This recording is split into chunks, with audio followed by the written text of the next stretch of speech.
দর্শক, ভোলা থেকে উপকূলে আবহাওয়ার সবশেষ পরিস্থিতি জানাচ্ছেন আমাদের সহকর্মী মনসুর আলম।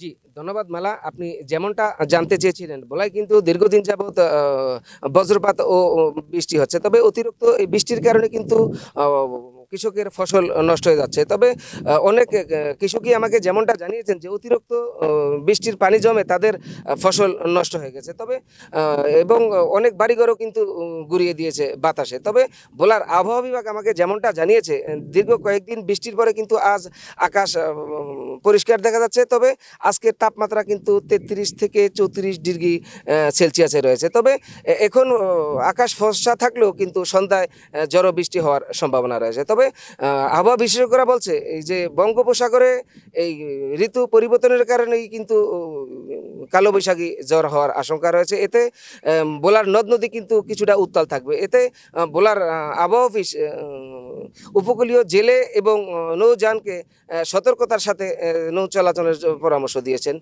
এই ছিল ভোলা থেকে আমার কাছে সর্বশেষ তথ্য।